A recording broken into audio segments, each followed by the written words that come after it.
जय हिंद दोस्तों। और मैं फिर से स्वागत करता हूं मैं आप लोगों का आपके अपने चैनल पर। एनपीए क्या है, कब होता है, कैसे होता है, अगर आपका अकाउंट एनपीए में चला गया तो फिर आगे आपको क्या करना है, सभी बातें डिस्कस करेंगे आज के इस वीडियो में। तो जो भी लोग नए हैं चैनल पर, जिन्होंने अभी तक सब्सक्राइब नहीं किया, वो सभी लोग चैनल को सब्सक्राइब करके बेल आइकन को प्रेस कर दें। तो अगर आपने भी लोन लिया है किसी भी कंपनी से, भले ही वो पर्सनल लोन लिया हो या फिर क्रेडिट कार्ड का यूज़ किया या एप्लीकेशन, मोबाइल एप्लीकेशन से लोन लिया है और अब आप उसका रीपेमेंट नहीं कर पा रहे हैं टाइमली, और आपका जो अकाउंट है बार बार आपको धमकी दी जा रही है कि एनपीए में डाल दिया जाएगा, तो आखिर क्या है ये एनपीए, कब होता है, कैसे होता है, इस पर काफ़ी लोगों के क्वेश्चंस हमेशा पूछे जाते हैं।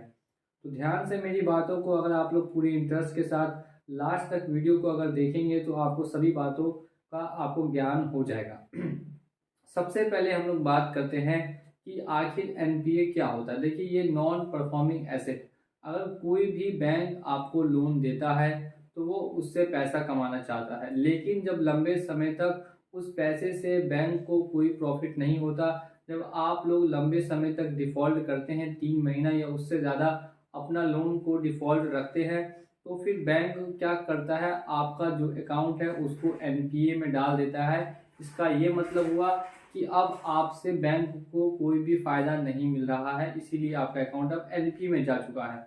तो ये काफ़ी लोगों के बीच में कन्फ्यूज़न था। तो मैं अब नेक्स्ट बात करता हूँ कि एनपीए होने के बाद क्या आपके ऊपर केस हो सकता है, या एनपीए अगर आपका अकाउंट जा चुका है तो फिर आपको क्या करना चाहिए। देखिए, अगर आपका भी अकाउंट दोस्तों एनपीए में चला गया है तो लोग सबसे बड़ी गलती क्या करते हैं कि एनपीए में अकाउंट जाने के बाद भी रीपेमेंट कर देते हैं, जो बिल्कुल ही गलत स्टेप है। अगर अकाउंट आपका पहले से एनपीए में है तो फिर आपको अभी कोई भी ईएमआई जमा नहीं करनी। अगर ईएमआई आप जमा कर भी देंगे तो वो आपका शो नहीं करेगा। क्यों नहीं शो करेगा? क्योंकि आपका अभी अकाउंट जो है वो एक्टिव नहीं है, इनएक्टिव हो चुका है। तो इसके लिए फिर क्या रास्ता अपनाएं, कैसे दोबारा अपने अकाउंट को एक्टिव करें।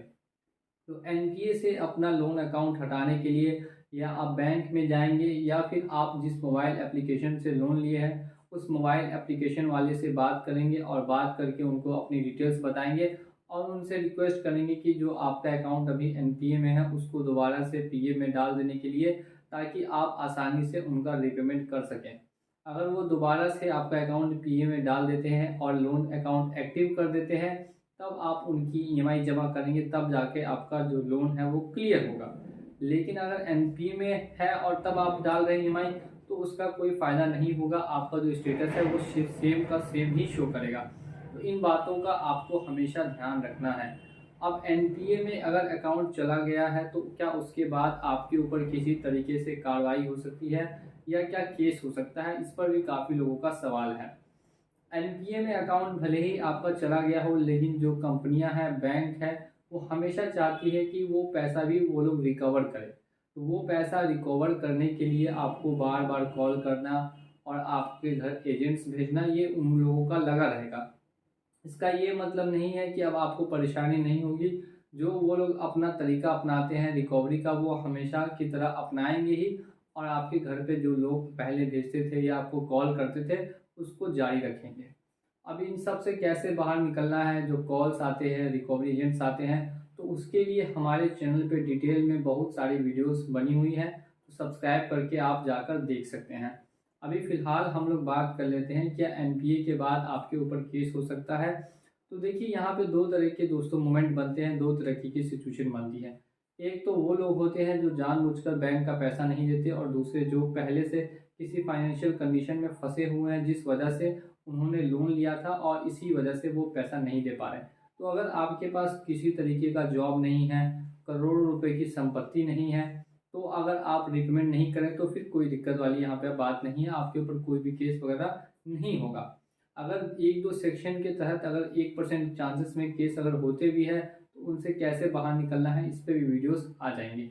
लेकिन अभी आप यहाँ पे मान के चलिए कि अगर आपने जानबूझ के अगर पैसा नहीं दिया तो फिर कुछ आपके ऊपर कार्रवाई की जा सकती है। लेकिन सच में अगर आपके पास कुछ भी नहीं है तो फिर आपके ऊपर कोई भी कार्रवाई नहीं की जाएगी, ये बात आपको पता होनी चाहिए। तो ये एनपीए का मसला काफ़ी लोगों के बीच में हमेशा से रहा है। अब ध्यान से मेरी बातों को ध्यान से आप सुन रहे हैं, इसी तरीके से जो एक और इम्पोर्टेंट बात मैं बोल रहा हूँ उसको भी आप लोग ध्यानपूर्वक सुने। तो देखिए, एनपीए में अगर आपका अकाउंट जा चुका है और अब आप सोच रहे हैं कि आपका लोन आगे चल के माफ़ हो जाएगा, तो ऐसा ज़रूरी नहीं है कि आपके लोन को रिटर्न ऑफ किया ही जाए। किसी किसी में कर दिया जाता है, किसी किसी में नहीं भी किया जाता है। तो हमेशा ध्यान रखेंगे कि एनपीए होने से आपको ज़्यादा फ़ायदा नहीं होगा। आपका जो एक नुकसान है वो ये है कि फिर आपको कोई भी बैंक या कोई अदर अथॉरिटी एक भी रुपया लोन का नहीं देगी। आपका जो सिविल है उसमें अगर आपका एक बार एनपीए शो कर दिया, यानी कि अब कोई भी बैंक या अथॉरिटी आपको लोन नहीं जल्दी देना चाहेगी, क्योंकि आपने पहले से ही डिफ़ॉल्ट कर रखा है लोन को। तो इस बात का आपको ख्याल रखना है और हमेशा इन सभी को पहले से सोच के मैनेज करके चलें। और किसी तरीके से दिक्कत आती है तो हमारे चैनल पे नए हैं तो चैनल को सब्सक्राइब करके बेल आइकन को प्रेस कर लीजिए। चलिए चलता हूँ मैं आज के इस वीडियो में और मिलूंगा आप लोगों से अगली वीडियो में बहुत जल्द। जय हिंद, जय भारत।